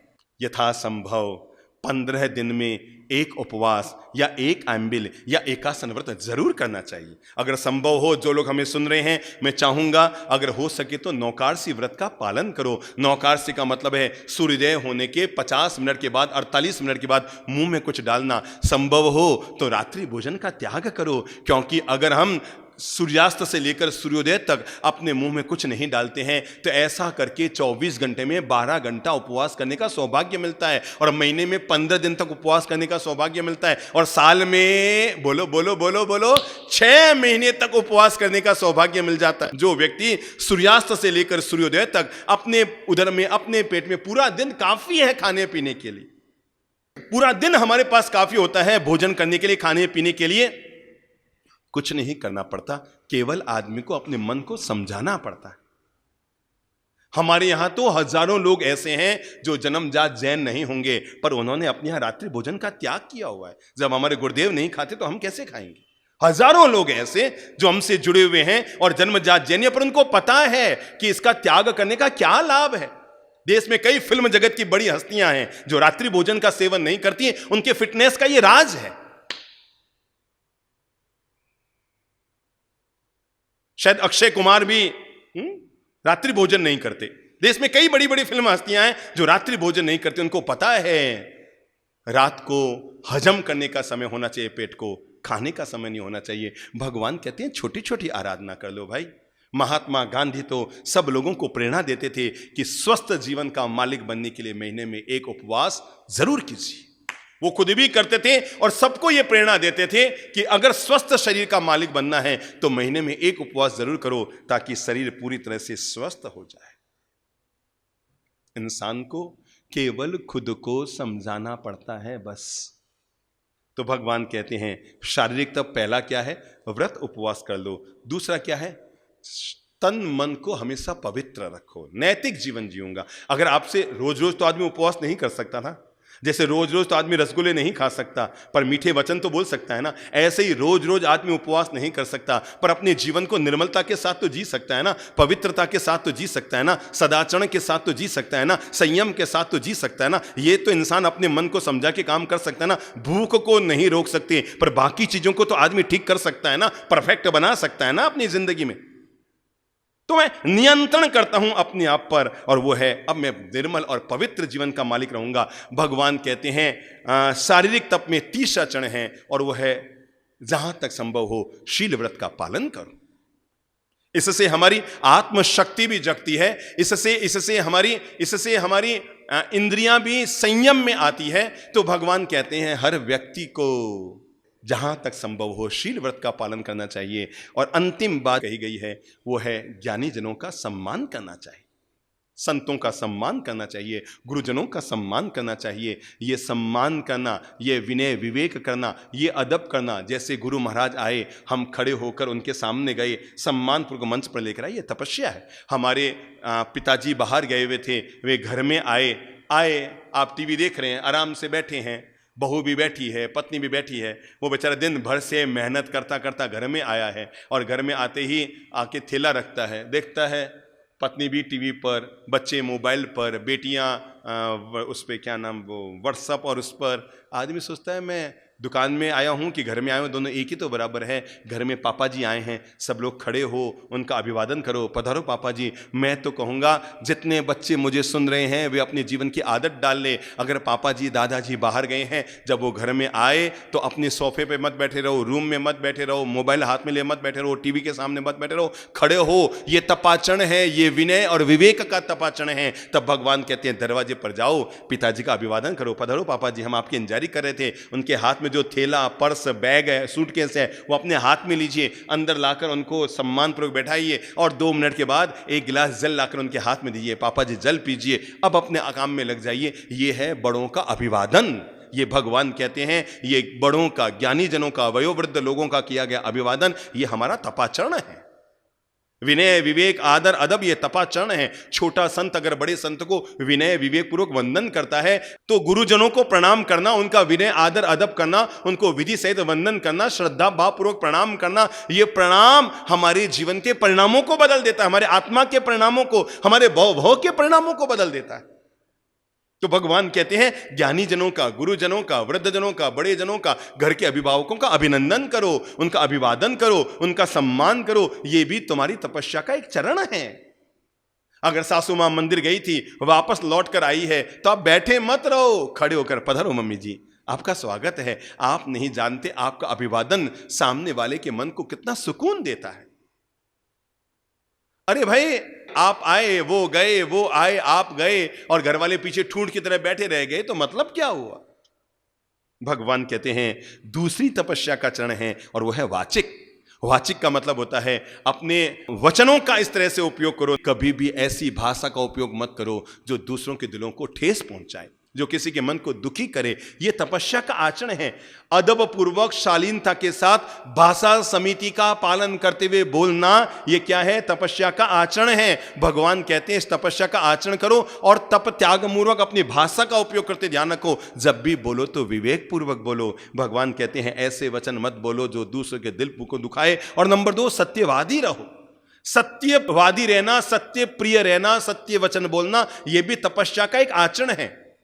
जब आप सत्य बोलते हैं ना, आप उस समय कितने बड़े तपस्वी हो जाते हैं। सत्यम ब्रूयात प्रियम ब्रूयात न ब्रूयात सत्यम अप्रियम। सत्य बोलो, प्रिय बोलो, ऐसा सत्य कभी मत बोलो जो दूसरे के दिल को ठेस पहुंचाता हो। सत्यम ब्रूयात है, महाभारत में कहा गया है सत्यम ब्रूयात प्रियम ब्रूयात, पर न ब्रूयात सत्यम अप्रियम। सत्य बोलो, प्रिय बोलो, पर ऐसा सत्य मत बोलो जो किसी के दिल को क्या करे ठेस पहुंचाए, चोट पहुंचाए, उसे आत्मग्लानि करने के लिए मजबूर कर दे, उसको दुखी करे, उसके मन में कषाय पैदा करे, उसके दिल को दुखी करे। प्लीज माताओं, अपनी बहुओं से ऐसे शब्द मत बोलो, बहुओं माताओं से ऐसे शब्द मत बोलो, भाई लोगों अपनी पत्नी, अपनी बहन, अपनी माताओं से ऐसे शब्द मत बोलो। घर के सब लोग इतना तो विवेक रख सकते हैं, मैं ऐसी भाषा का उपयोग नहीं करूंगा, मैं ऐसे शब्दों का उपयोग नहीं करूंगा जिससे किसी का दिल छलनी हो जाए, जिससे किसी का मन दुखे, जिससे किसी के आंतड़ियों में पीड़ा पहुंचे, जिससे किसी को मानसिक क्लेश पहुंचे। मैं और कोई धर्म करूं नहीं करूं इस चातुर्मास में, अरे मेरे भाई, अभी अभी अभी देश में कई शहरों में ऐसा है कि आप मंदिर नहीं जा सकते, आप गुरु महाराज के पास जाकर प्रतिक्रमण नहीं कर सकते, सामायिक नहीं कर सकते, प्रवचन नहीं सुन सकते। मैं कहता हूं आप घर में बैठकर धर्माचरण कीजिए।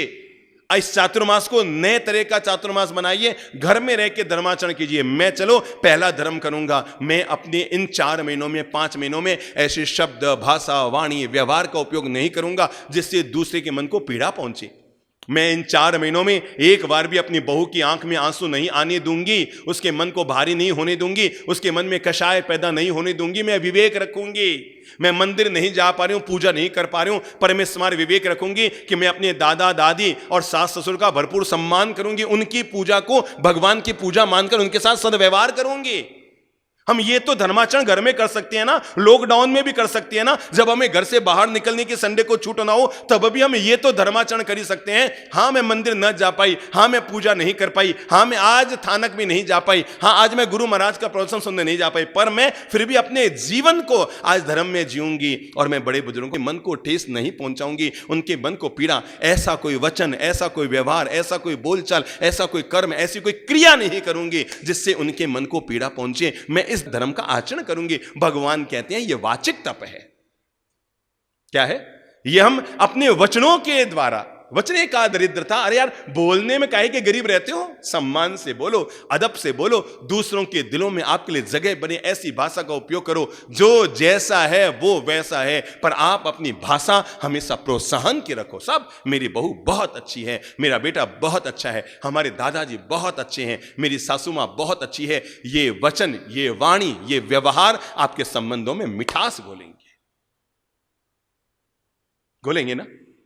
घोलेंगे ना। और इससे आपके कर्म अंतराय जो बंधे हुए हैं उनको काटने में और नए कर्म न बंधे। मेरे भाई, हम परिवार में रहकर ये सास बहू, सास ससुर, बेटा बहू, पति पत्नी, हम आपस में इतनी भाषा का अविवेक रख लेते हैं। मैं आपको कैसे बताऊं, हम वचन के द्वारा कितने कर्मों का बंधन कर लेते हैं, सच्ची में कर लेते हैं। भाषा का सदुपयोग करना, पॉजिटिव भाषा बोलना हम नहीं जान पाते हैं और ऐसे ऐसे शब्दों का उपयोग कर लेते हैं कि जिससे सामने वाले के मन को पीड़ा पहुंच जाए, दुख हो जाए, तकलीफ हो जाए, उसके मन को क्लेश पैदा हो जाए। यह तो कर्म बंधन की प्रक्रिया हो गई ना। तो कभी भी ऐसे शब्द, भाषा का उपयोग मत करो जिससे किसी के मन को पीड़ा पहुंचे। भगवान कहते हैं ध्यान रखो, वाचिक तपस्या करते हुए धर्म के पवित्र किताबों का अध्ययन करो, धर्म की पवित्र किताबों का अध्ययन करो। क्योंकि स्वाध्याय तप के जो 6 भेद, बाह्य 6 आभ्यंतर, कुल 12 भेद कहे गए हैं, उनमें एक भेद है पवित्र किताबों का स्वाध्याय कीजिए। यह तपाचरण है। आपको पता है दिगंबर मंदिरों में तो यह परंपरा है, वहां पर लोग मंदिर में दर्शन करने जाते हैं तो केवल चावल और केवल ये चढ़ा के नहीं आ जाते हैं, वहां पर बैठकर अच्छी पवित्र किताब को, भगवान की वाणी को खोलकर वहां पर उसको पढ़ते हैं, स्वाध्याय करते हैं, है ना। देखा होगा ना, स्वाध्याय करते हैं, इससे हमारी ज्ञान मनीषा मजबूत बनी हुई रहती है। हमें आदत डालनी चाहिए, आधे घंटा ही सही, अरे किसी की किताब पढ़ो, कोई महापुरुष की किताब पढ़ो, कोई नहीं मिले तो हमारी किताबें ले जाओ पढ़ो, पर आधे घंटा पवित्र किताबों का स्वाध्याय जरूर करना चाहिए। इससे मनुष्य की ज्ञान मनीषा जागृत होती है। हमें पता है इस साल जहां जो साधु साध्वी जी महाराज साहब हैं, पूरे देश भर में कोई बड़े कार्यक्रम नहीं हो रहे हैं, कोई बड़े प्रवचन नहीं हो पा रहे हैं, कोई बड़ी आराधना के समारोह नहीं हो पा रहे हैं, कोई बड़ी तपस्याएं सामूहिक नहीं हो पा रही है। हमने इसीलिए वो लोग अपने समय का पॉजिटिव उपयोग कर सके। अभी 5 दिन पहले निर्णय लिया कि देश भर में जितने साधु साध्वी जी महाराज साहब विराजमान हैं, श्वेतांबर, दिगंबर, तेरापंथी, थानकवासी, तपागज, कर्तगज, अंचल गए, पायचन गज, जो जिस परंपरा के हैं, समस्त साधु साध्वी जी महाराज सबको अभी 5 दिन पहले ऐसा मन बनाया कि देश के समस्त साधु साध्वी जी महाराज अपना ये चातुर्मास का समय स्वाध्याय में सदुपयोग कर सके। 11 हमारी किताबें, 11 हमारी पवित्र किताबें, क्योंकि देश भर के साधु साध्वी हमारे प्रवचनों को बहुत पसंद करते हैं, उन किताबों को पढ़ पढ़कर प्रवचन देना सीखने का प्रयास करते हैं, तो मन बनाया उनके पास ये अवसर है कि वो अच्छी किताबों का स्वाध्याय कर सके। इसलिए महीने भर के अंदर अंदर देश भर में जितने साधु साध्वियों की लिस्ट हमें मिल पा रही है, समस्त धर्म पंथ परंपरा के साधु साध्वी जी महाराज सबको वहराने की भावना से 11 किताबों का एक पैकेट भेजा जा रहा है, इस पवित्र भावना के साथ कि वो अच्छी किताबों का स्वाध्याय कर सके, क्योंकि स्वाध्याय जीवन का वो धन है जो हमारी आत्मा को अमीर बनाता है, हमारे विचारों को अमीर बनाता है, हमारी ज्ञान मंजूषा को अमीर बनाता है। तो हर इंसान को भगवान कहते हैं पवित्र किताबों का स्वाध्याय आधे घंटा जरूर करना चाहिए। वे पवित्र किताबें इंसान की ज्ञान मनीषा को और आगे बढ़ाती है। हम रोज सुबह पेट में तो अच्छी खुराक डालते हैं, बादाम भी डालते हैं, काजू किशमिश भी डालते हैं, और केसर भी डालते हैं, दूध दही भी डालते हैं, खूब सारी अच्छी खुराकें दिन भर पेट को जाती रहती है। मिठाइयाँ डालते हैं, ये डालते हैं, वो डालते हैं, खाते समय ध्यान रखते हैं पौष्टिक चीजें खाएं। पेट में तो रोज खुराक जा रही है, मुझे इतना सा बताओ दिमाग में कौन सी खुराक डाल रहे हैं? केवल आपस में झगड़ा, केवल आपस में तू मैं, वो उसने ऐसा क्यों कह दिया, वो ऐसा क्यों कह दिया, मेरे 2.5 लाख में वो खा के बैठ गया। इसके अलावा हमने दिमाग में कचरे के अलावा हम डाल क्या रहे हैं 24 घंटा? मेरे भाई, पेट से शरीर चलता है पर दिमाग से जीवन चलता है। इसलिए पेट को जितनी अच्छी खुराक दो, उससे 100 गुनी अच्छी खुराक आदमी को दिमाग को देनी चाहिए। और दिमाग की सबसे अच्छी खुराक है पवित्र किताबों को पढ़ना चाहिए, स्वाध्याय करना चाहिए। इससे हमारी ज्ञान मंजिल महसूस होती है। तीसरी जो तपस्या का आचरण है वो है मानसिक तप। मन से हमेशा खुश रहो, प्रसन्न रहो, शांत रहो। बेवजह अपने दिमाग में उधेड़-बुन मत चलाइए, बेवजह अपने दिमाग में तूफान मत चलाइए। मौन रहने की आदत डालो। बहुत अच्छी तपस्या है, अगर आप रख सकते हो तो जरूर रखो। और वो है भाई, मैं सुबह 7 से 9 बजे तक मौन रखूंगा, ठीक है। मैं दोपहर में 2 से 4 मौन रखूंगा, मैं शाम को 7 से 9 मौन रखूंगा। और उस मौन के दौरान कोई भी घटना घटित हो जाए तो उसकी कोई प्रतिक्रिया व्यक्त मत कीजिए। उस मौन के दौरान कोई भी घटना घटित हो गई, आपने घर में आपका मौन है 7 से 9, उस दौरान आप देख रहे हैं उसने वो बोला, आपको पता है वो गलत बोला, आपके तो मौन है, तो उस समय भी हूं मत कीजिए। मौन है तो पूरे मौन रहिए, मस्त रहिए, शांत रहिए।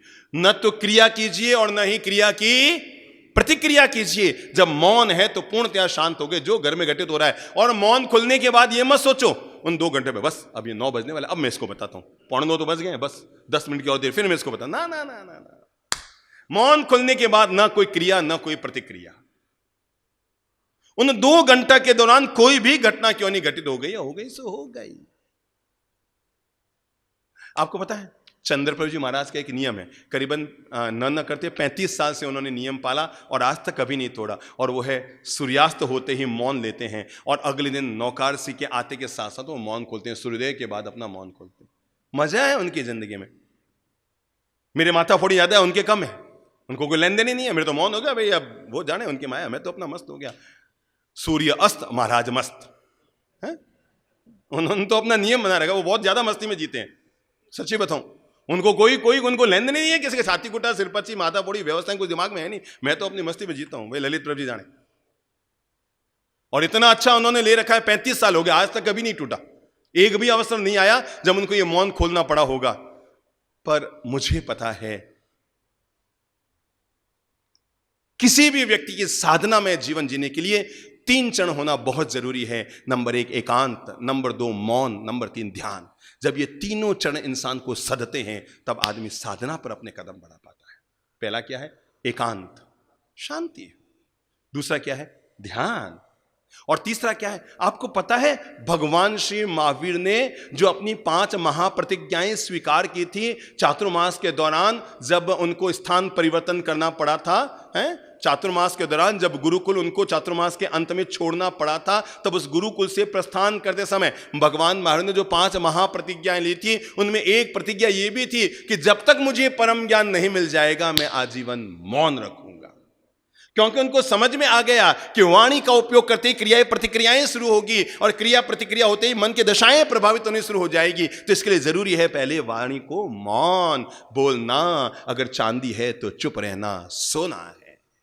मौन रहना सोना है। तो मैंने कहा व्यक्ति को 2 घंटा ही सही, अब यूं मत करना कि रात को सोने गए, हे भगवान सुबह आंख नहीं खुले तब तक मौन, ऐसा मत करना है? मैं एक बार एक इरोड में था तो एक बहन जी मेरे पास आई, कहने लगी बाप जी, मैंने कहा बोलो, कि बाप जी रविवार के अलावा रविवार के अलावा सुबह 10 से दोपहर में 2 बजे तक मैं मौन रखती हूं। मैं कहा अच्छी बात है, पर बहन जी उस समय घर में कौन होता है? कि बाप जी घर में कोई नहीं होता है, पति दुकान चले जाते हैं, बच्चे स्कूल चले जाए, घर में तो मैं अकेली होती हूं। मैंने कहा क्या खम्भों से लड़ोगे, क्या करोगे बताओ? रविवार को तो नहीं रखती हूं, क्यों? हाँ बोलना है ना, पूरा मन का निकालना है, जो 7 दिन का इकट्ठा वो निकालना है। मेरे भाई नियम और नियंत्रण में जिंदगी में पोल मत रखो। पता है लोग कहीं आते हैं, बाप जी रात्रि भोजन का त्याग, महीने में 5 दिन छूट आती है ना। अरे मैं पूछता हूं ये काहे की छूट? कोई आदमी दीक्षा ले और बोले बाबू जी मैं दीक्षा ले रहा हूं, महीने में 3 दिन की छूट। अब बोलो क्या छूट लेगा वो, है काहे की छूट? पर लोग आते हैं बाप जी अच्छा मैं पूछता हूं 5 दिन काहे को? तो बोलो काहे को, काहे को? बेटे मुंह से तो बोलते हैं बीमारी सिमारी छूट। मैं काहे की बीमारी? अगर रात्रि भोजन नहीं करोगे तो बीमारी नहीं पड़ोगे, काहे की बीमारी सिमारी? तब उनके भीतर का राज करता है, बाप जी ब्याह शादी में जावा नहीं तो बच्चे लिफाफा तो लाग ही जावे, नहीं खावा तो आप तो फोकट में पैसा गया है, लिफाफा तो गयो आप और नहीं खाए तो आप पैसा फोकट में गया। तब आप जी ब्याह शादी में छूट। मैं कहूंगा इस धर्म की ये शान है, इस धर्म ने मानव का तो संदेश दिया है रात्रि भोजन मत कीजिए। अरे जरूरत पड़ जाए तो घर में भले ही रात्रि भोजन कर लेना, पर समाज में जहां पर इकट्ठे हो वहां पर रात्रि भोजन मत कीजिएगा, क्योंकि वो आपकी शान है। इस धर्म के जो अनुयायी होते हैं वो रात को भोजन नहीं करते हैं। जरूरत पड़े तो घर पे आके कर लेना, पर कम से कम धर्म की इज्जत तो रख देना कि साहब इस धर्म के अनुयायी हैं, शान है। जैसे आपको पता है पूरी दुनिया भर में जैन फूड चलता है, मालूम है आपको? ये शान है। अभी अभी जम्मू कश्मीर के एक महानुभाव ने इस बात को लेकर पूरे विश्व को जगाया था कि अगर हम कोई सोच बना ले तो वो सोच कैसे परिणाम दे सकती है। पढ़ा होगा ना मीडिया में आप लोगों ने, जब चाइनीज चीजों के बहिष्कार की बात आई थी तब ये बात पूरे देश में चली थी कि कोई भी चीज अगर आज शुरू होती है तो कल वो सिद्धांत कैसे बन जाती है। देश में दुनिया भर के भले बहुत बड़ी संख्या में समाज न हो, पर जब इन्होंने एम चलाया था सब हम दुनिया में कहीं भी जाएंगे हम अपना शुद्ध शाकाहारी भोजन करेंगे, हम विशुद्ध अपना जमीकंद मुक्त भोजन करेंगे। आज पूरी दुनिया में अगर और कोई फूड चलता है कि नहीं चलता है, पर गौरव कीजिए इस बात के लिए, ये आपके सांस्कृतिक वैभव ने आपको यह श्रेय दिया है। पूरी दुनिया के हर हवाई जहाज में आप देश के किसी भी दुनिया के देश में चले जाओ, जैन फूड अपने आप का परिचायक है। और सच्चाई तो यह है देश भर में सैकड़ों जातियों के लोग हैं जो जैन नहीं हैं, पर फ्लाइट में जैसे चढ़ते हैं टिक में जैन फूड लिखते हैं। उन्हें पता है यह सात्विक फूड होगा, लिखते हैं कि नहीं? यह पहचान बनी हमारी, और यह पहचान बनाने के लिए त्याग करना पड़ता है। और मैं चाहता हूं हम रात्रि भोजन नहीं करते, यह पहचान होनी चाहिए कि दुनिया भर में जहां शादियां हो केवल इस बात के लिए जिनमें भोजन बनेगा, क्योंकि जैनी लोग तो रात को खाएंगे नहीं, और अगर उनको नहीं खिलाएंगे तो देख लो भाई, आदमी मजबूर होगा वो दिन में भोजन करेगा। और ऐसा करने से जीव हिंसा बचेगी, ऐसा करने से दोष बचेगा, ऐसा करने से बीमारियां मिटेंगी, ऐसा करने से व्यर्थ होने वाला खर्चा मिटेगा, और ऐसा करने से जो भोजन में मच्छर आके पड़ जाते हैं पेट में चले जाते हैं उनसे बचेंगे। लोग आने के बाबू जी महीने में 5 दिन की छूट इतना मुझे वो लगता है मन में, मैंने कहा खाए की छूट, फिर खा ही लो ना, खाने का मन तो है। और फिर भी आपको पता है मालवा में खास अंगूठी होती है, पचखान की अंगूठी, देखा है आपने, सुना है?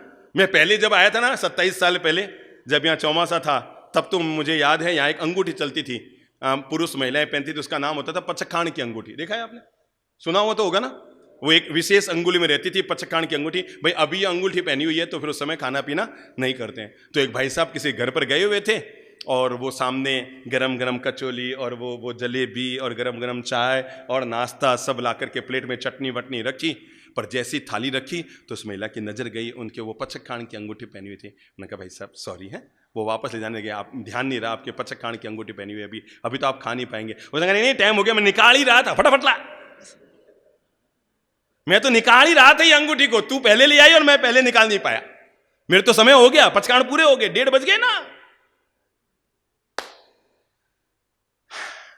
छोटे छोटे संकल्पों से मानस परिवर्तन हो, मनुष्य के छोटे छोटे संकल्पों से मानस परिवर्तन होता है। और मैं इसीलिए आप लोगों से अनुरोध करना चाह रहा हूँ, तपस्या के कई चरण हैं, वे लोग प्रणम्य हैं जो उपवास की तपस्या करते हैं, आयम्बिल की तपस्या करते हैं, एकासन की तपस्या करते हैं, शारीरिक तपस्या करते हैं, सचमुच वो प्रणम्य है, धन्य धन्य है, वो धन्य धन्य है, धन्य धन्य जिन शासन उनसे धन्य है। पर जिन लोगों को लगता है वो ये तपाचरण नहीं कर सकते, भगवान ने उनके लिए कई तरह के तप कहे हैं। नंबर 1 ऊनोदरी तप। ऊनोदरी का मतलब क्या है? ऊन उदरी, उदरी यानी पेट, भूख से थोड़ा सा क्या करो। हमारी सोच रहती है ब्याह शादी में जाते हैं तो भूख से थोड़ा सा क्या कर लो, क्या कर लो, ज्यादा खा लो। भगवान कहते हैं असंयम। ये आपके जीवन में आने वाला असंयम है कि आप भूख से ज्यादा वहां पर खा रहे हैं। भूख तो आपके 2 रोटी के साथ पहले खा गए, अब वो हर आइटम में हाथ मार रहे हो, हर आइटम में हाथ मार रहे हो, हर आइटम में हाथ मार रहे हो। संयम, नियंत्रण, कंट्रोल। जब जाओ ना ब्याह शादी में और जब 3 रोटी और सब्जी खा लो और जब वो सामने एक एक आइटम दिखे ना तो बोला करो किसको? कंट्रोल। किसको? किसको? जीवड़ा कंट्रोल। किसको बोलो? दूसरे को नहीं। अरे इस जीवड़े को समझाना बहुत मुश्किल होता है, तो जीवड़े को बोला करो जीवड़ा कंट्रोल, थोड़ा कंट्रोल। भगवान कहते हैं वो व्यक्ति तपस्वी भी होता है और जीवन भर स्वस्थ भी रहता है, वो कभी बीमार नहीं पड़ता, वो आजीवन तरोताजा बना रहता है जो ऊनोदरी तप करता है, यानी भूख से थोड़ा सा क्या क्या क्या आदमी भर पेट खाना खा गया था, बिल्कुल भी पेट में जाने की जगह नहीं। घर वालों को और दौड़े साहब अब तो बिल्कुल भी जगह नहीं, पूरी बस भर गई, अब तो बिल्कुल भी जगह नहीं। इतने में एक महानुभाव रसगुल्ले लेके आए, 2 रसगुल्ला अरोगो सा। तो पास वाले का नहीं भाई भाई इनकी पूरी बस भर गई, अब ये नहीं खाएंगे। उसने कहा बस तो भर गई, कंडक्टर की सीट तो खाली है ना, आने दे। याद रखना, जिसके खान पान का पता नहीं उसके खानदान का पता नहीं। दूसरा नियम लो, मैं मौन और समतापूर्वक भोजन करूंगा। जब भी भोजन करो ठीक है, थोड़ा सा मनचाहा स्वाद सेट नहीं हो पाया है, प्रेम से शांति से। जब वो खाएगी ना घरवाली तो उसको खुद को पता लगेगा आज मैंने सही खाना नहीं बनाया, पर पता है उसके मन में कितना सम्मान रहेगा। आज लगा वास्तव में मेरे पति परमेश्वर की तरह है, संत हैं। मैं नमक डालना भूल के तब भी उन्होंने कोई क्रिया प्रतिक्रिया नहीं की, चुपचाप खा के चले गए। अगले दिन अपने आप ध्यान रखेगी। भगवान कहते हैं जब भोजन लो तो मौन और किसके साथ? शांतिपूर्वक भोजन करो। जो तपस्या कर रहे हैं ना, आप उनकी सेवा कर लो, उनका व्याव्रत कर लो, उनका ध्यान रख लो, उनकी सेवा कर लो। जैसे कहीं लगता है समाज में आज सामूहिक आयम्बिल है, कुछ मत करो, आपसे आयम्बिल नहीं होता ना। करण करावण ने अनुमोदन, तीनों ही सौभाग्यकारी है ना। अरे भाई आप कर नहीं सकते और आप करा भी नहीं पा रहे हैं, आपकी हैसियत नहीं है कि आप 2 लाख रुपया खर्च करके वो जो ओली जी चल रही है आप करा सकें। एक रास्ता और आपके पास है, दुकान से 2 घंटा निकल गए, 12 बजे निकले, मैं जा रहा हूँ आयम्बिल खाते जा रहा हूँ, 1 घंटा वहाँ गए और सब जो लोग आयम्बिल कर रहे हैं अपने हाथ से सबको जो भी उनकी आवश्यक सामग्री है उनको परोसने का, सेवा वैयावृत्य करने का। भगवान श्री महावीर कहते हैं वैयावच्छेण तिथयर नाम गोत्रम निबंधई। आगमों में भगवान कहते हैं वैयावृत्य से, सेवा से क्या मिलता है? तिथयर नाम गोत्रम निबंधई, तीर्थंकर नाम गोत्र का उपार्जन होता है। तो अपने द्वारा मैं तपस्या नहीं कर पा रहा हूँ, मेरी ये हैसियत नहीं है कि मैं 10 लाख रुपए लगा के अभी पूरे चातुर्मास का ये काम कराऊँ कि वो काम कराऊँ। कोई बात नहीं, जो सदन में भाई आएंगे ना भोजन करने के लिए, मैं जाऊँगा 12 से 1:30 बजे वहाँ रहूँगा और सबको भोजन कराऊँगा। मैं जाऊंगा अस्पताल, मैं सेवानिवृत्त हो गया, मेरे पास अब कोई काम नहीं है। घर में दिन भर बैठे बैठे केवल टाबरों से, बहुओं से, घर के महिलाओं से माथा फोड़ी छाती कूटा करता रहता हूँ। निकल जाओ, मैं 1 बजे खाना खा के निकलूंगा, 5 बजे वापस आऊँगा। कुछ नहीं कर सकते ना, एक दवा की पुड़ी का भी देने की जरूरत नहीं है। अस्पताल जाओ, गेट पर खड़े हो जाओ, गाँव के लोग आते हैं, इधर एक्सरे किधर है, आओ मेरे साथ आओ। एक्सरे रूम तक पहुँचा के वापस आ गए। इतने में कोई आया, आईसीयू किधर है, झट से उसके साथ चलो मैं तुम्हें पहुँचाता हूँ। ये 5 घंटे का श्रम आपको, जो मॉर्निंग वॉक में आप ताकत पाते हैं ना, वो दोपहर की वॉकिंग में भी आप पालेंगे। और नंबर 2 वैयावृत्य, सेवा कर लेंगे। 1 पैसा टक्का नहीं लगाना, पर आपने सेवा करने का सुकून प्राप्त कर लिया। भगवान कहते हैं जरूर करो। करण करावण ने अनुमोदन। हम लोग जयपुर में थे और मुझे याद है एक दिन एक बहन आई, कहा बाप जी मेरी बूढ़ी सासू माँ हैं, वो आपके दर्शन करना चाहती है, रोज टीवी में आपको सुनती है घर पे, पर आज उनका मन हो रहा है कि मुझे बाप जी के प्रत्यक्ष में दर्शन करा दो, बाप जी बहुत बूढ़ी है, आप मुझे समय दे दो। मैंने कहा बहन हमारे यहाँ क्या समय, कभी भी आ जाओ ना, संतों का द्वार तो हर समय खुला रहता है और सबके लिए खुला रहता है, कभी भी आ जाओ। नहीं बाप जी वो बूढ़े हैं, आपके यहाँ कभी कोई लोग आए हों फिर वो बैठ भी नहीं आ पाएंगे, वो ज़्यादा आप थोड़ा सा मतलब मुझे समय बता दो। मेरे मुंह से निकल गया 4 से 5 के बीच आ जाना। ठीक है, ये जो मैं घटना कह रहा हूं ना, ये 100% इसलिए सच है क्योंकि मैं लाइव कर रहा हूं उसको। वो बहन आई, उस समय हमारे पूज्य पिताजी महाराज थे, मैं और चंद्रपति जी महाराज 3 गुरुजन थे। हमारे पास 4 सवा 4 बजे गाड़ी से एक बूढ़ी माता जी को साथ में लेकर वो आई बहन, और कहा बाप जी मेरे सासू माँ जी हैं, आपको रोज़ सुनते हैं, आपसे बहुत प्रेम करते हैं बाप जी, आप इन्हें आशीर्वाद दो। बाप जी इनके वर्षी तब चल रहा है।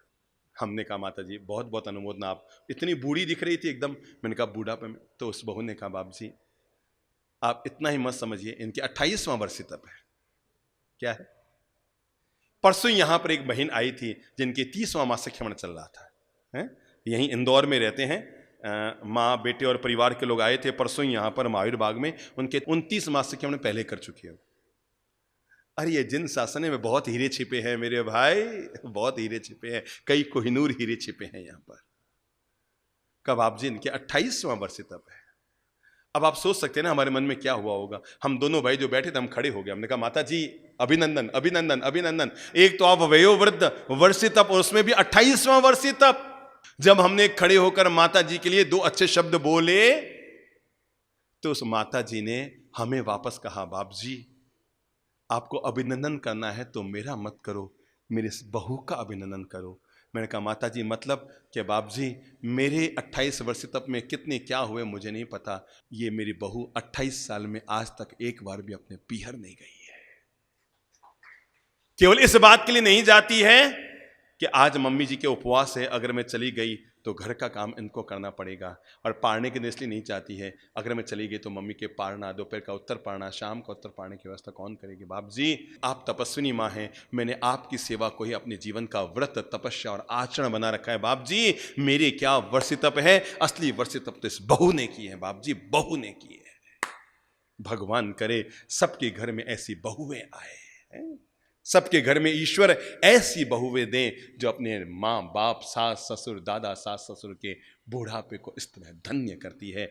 मैंने कहा ना करण करावन एंड अनुमोदन, ये तीनों ही सौभाग्यकारी है। बातें तो मैं तपस्या पर बहुत सारी दिमाग में लेकर आया था, पर दूसरी बातें अच्छी सुनने को मिल गई।